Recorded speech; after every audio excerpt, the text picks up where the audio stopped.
is the wounded healer? And what is the wounded healer journey?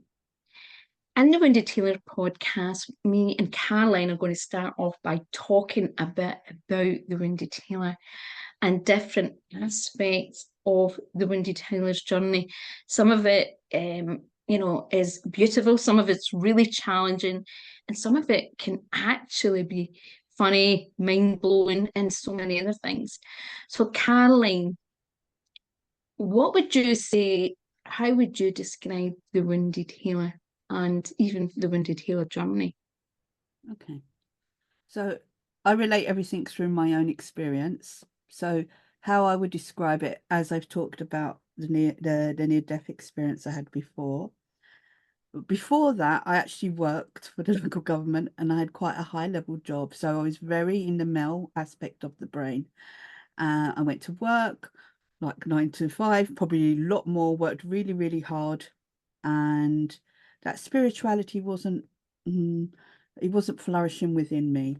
So when that near-death experience happened and I actually got to see the invisible world that I had blocked out, then all that had come up that was unhealed within me came up in that moment.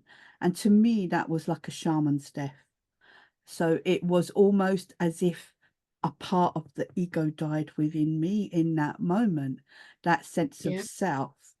Then at that aspect, it was like as if I became part of my soul. It was I went into the soul part of my journey. And for the next 10 years after that, I had to learn how to be in that invisible aspect of the world. And I couldn't quite understand what I was doing. And there were so many obstacles of how to operate in that way. And most of the time I was in fear because I couldn't understand. I wanted my old life and I had to learn how to trust, to allow these changes to happen, almost like autumn, winter, summer coming, flowing through me, until all these kind of dark nights of the souls came and I learned how not to resist it because I knew it was just a process. And along that way, I started to learn all these skills of how to make myself whole again. And to me, when I look at that, I can go into this aspect now and go into the underworld, almost like that shamanic energy, and bring out that which is not me, that is not from God, from spirit, from the divine. So in a way, I've been on that journey out of the ordinary and then brought it back, all those skills back into the world. And now my role is to stand alongside other people that are wounded and show them how to bring that elixir, that part back to them, because everybody will have their own individual soul purpose here. They will be born for a reason. Nobody's forgotten. It's just like how I described my journey at the beginning. When I was in that egoic part, I didn't know what I didn't know. But there comes a part in our life where spirit comes and it asks you to let go of that which is not you. And that's the painful part. But it's then you'll find that people will walk alongside you that have walked on that path before you. So we all walk together, all at different stages. Nobody's completed. That's part of the cycle. So that's how I would look at the wounded healer. You have experienced that pain that that person has. It's not coming from a book. It's not coming from the mental space. It's coming from experience. So you can have that empathy and walk alongside that person. And as you do that, then the whole of consciousnus opens up. Okay, because you have that aspect. So that's how I would look at that, Eileen. And it was interesting when you said that about your work. It felt to me there was like a lot of constraints, but you were so in that identity. You were so in that role that you, as you said, you were kind of disconnected, and then you were kind of pivoted. Is that what you would say? You were pivoted in that circumstances and given the opportunity. I mean, sometimes I feel in those certain experiences you're kind of pushed. You're kind of forced in a way. Now you can still choose to, you can have these experiences and they do make you face things, but sometimes people still take refuse to go on the journey. But in most of these cases, I think when you're pushed so much, like a near-death experience, because I've had something similar, that now I was already on my, I would say, on my healing journey when I had that experience. But I think people, it doesn't have to be, in my perspective, and I think you'll agree, it doesn't have to be a near-death experience like Caroline. Everyone has something in their life and something happens, or has a series of things that happen that take us to that point that unlocks something and shifts us in some perspective. But I think the main thing is, as you said, you have experienced, the wounded healer experiences that wounding, and they are then wanting to support other people. And I think that is the main thing about the wounded healer. And I like the fact that as you say, we're still on a journey, because no one is ever fully, we don't come in, any healer ever tells someone as if they're fully healed, or that they're fully. It is a journey, because we are still humans living a spiritual experience. And it is a journey, isn't it? And it has many layers and facets of that journey. And sometimes we can think we have some certain things, we've got them kind of sussed, we think, oh, we're a wee bit, and then something else comes in.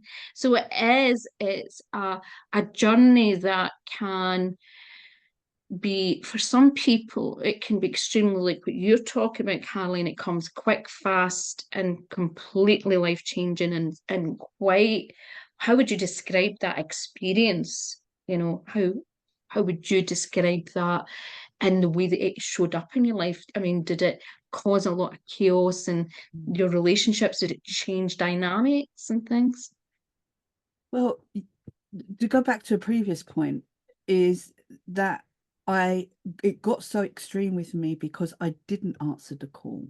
I was brought up, and this is no offense to any Catholics, no offense, but I was brought up a Catholic, so I had it installed to be scared of this. So it kept knocking and it kept knocking, and I felt it in my soul. And I felt it in my soul. And I wouldn't look at it because I was frightened of it. And I believe, because I work with Akashic records and things like that, that we have certain points within our soul's journey where this comes for us. So we've done this for our own free will before we've even got an incarnated. So I believe that at that time it was almost fated. You still have free will. You don't have to, but that knocking came, and I resisted it, and I resisted it, and I resisted it with my will. And that's when I had an accident, and it changed everything. So it was a blessing, but it was because I wasn't looking after myself properly. I was in the shadow of the nurturer. It was all about everybody else. And I did not look after myself. I had burnt myself out. I had lost that part of myself.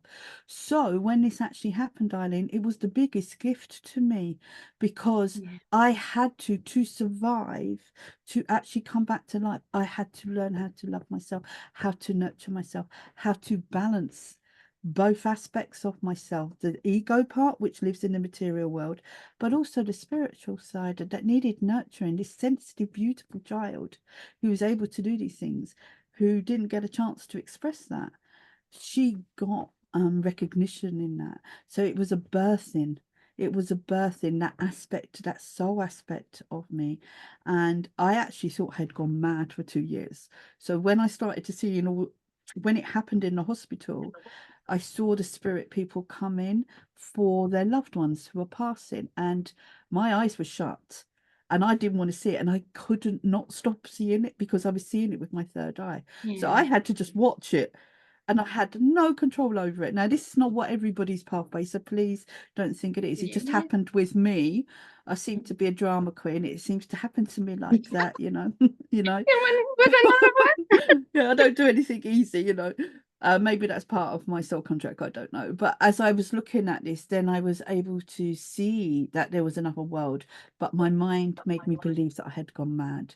So for 2 years I was trying to convince myself I was mad, because it was an easier option than to actually believe that there was this and I was going to have this for the rest of my life. And it took me 2 years to even take that on, because I didn't want to take on the responsibility of being able to see or to help people, because I was in such a mess myself. So the journey has been to heal myself so that I can hold space for other people, so that I can be that conduit without my own ego getting in the way, so that other people can, you know, move into that place, into that soul place, without it being so extreme like myself. So they can be guided because I've walked where they have been, so that's how I experienced it. And now it's absolutely wonderful, because like the warrior, I've honed my skills to make it grounded and strong. And if I don't contract, I don't contract. I don't take on Yeah. energy, so I don't, and I can look after myself. So you can see how all of the archetypes start coming into this journey. And it's so Yeah. beautiful. It's such a language, and you fall in love with it. It's so much richer than the material world. I couldn't agree more, Caroline. It's interesting. There's so many facets of your story that, even though we have a slightly different story, some of it's very similar, because I was brought up as Catholic, and my kind of, I suppose, awakening to certain things. And I had quite a few experiences when I was younger, but was like you, I was scared of the experiences. And coming from a good Catholic family, even though I would say, on one hand, my father was already someone who taught us to trust our instincts and our intuition. So I was very lucky for that.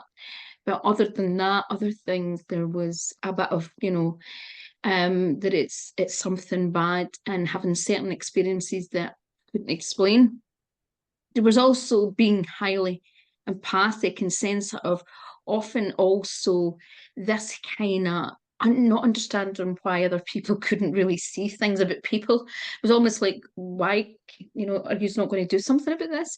But it took me many, many years, is probably into adulthood, to realize that I was seeing the individual in a different way than what other people did, because the level of empathy and sensitivity, to me, it was normal. And you probably have a similar experience, Caroline, when sometimes where things are, you're seeing the world in a certain way, and you're assuming that you're thinking, what's going on here, where it's actually because you're seeing things other people cannot see. They don't have the awareness. And I found that the kind of had a lot of what you would call unfounded guilt. It was nothing to do with me, taking on other people's guilt and feeling guilty about things, about anybody. There was something wrong with someone, and lots of unhealthy boundaries there, and lots of problems. I was always also the eldest of nine. But one of the things I would say for my journey really started about 19, when I was mercury poisoned, and I would have a whole comundry of medical challenges. But at first nobody was listening, but it took me down a long path of that, and it was trying to care for myself. And at times I thought I was being in the self-caring, and the wounded healer aspect was understanding a lot of the pain and emotional suffering that a lot of people got, not getting the right help. So my journey was that awareness of seeing other caregivers and people that were supposed to and they were wounded healers themselves, wanting to help, but having compassion fatigue, having burnout fatigue, having lots of their own wounding coming in there. And maybe if they didn't know how to fix you, or didn't want to appear, maybe that they didn't know, their ego getting in the way. So I was on the opposite end of that, and also a lot of medical harm and medical injury. And through that journey, it was like the wounded healer, it was like in the healing journey was a long, slow process for me. And I had different things happen. It was different aspects of the weekend, but I think I think my system couldn't handle the big shockers. It had to come over a long period of time, because I wanted to anchor down, not want to look at things. And it was a slow process, opening up a little more and a little more.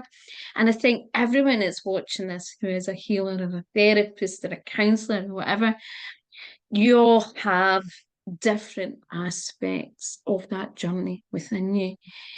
And as Caroline says, sometimes we get forced to a certain point. I had, with Caroline, it was like a near-death experience. I was in a coma, and I had an experience that really changed me when it came out.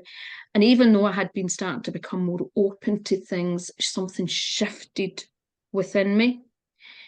And just before we were actually doing this, Caroline was just talking about something, the shift and how our energies and how we can get more strength and like a power, and that builds up. And I would say that was not there for me. I was this kind of very sensitive, people pleasing kind of, and as what Caroline said, very much so much the caregiver. Even when I was ill and thought I was putting myself first, I didn't know how to do that, but I wasn't owning my power and my spiritual connection. I was lucky. There were some aspects of a connection. There was a belief in something else, but I was very cut off from my power because I was scared of it. Mm. And I think that's part of a very important lesson of the wounded healer. Mm. And these are some of the things that we're going to be talking about in this new series, and particularly series that Caroline's going to be in. So I'm really excited to share more about that. Is there anything else you would like to add, Caroline, before we end this kind of mini introduction?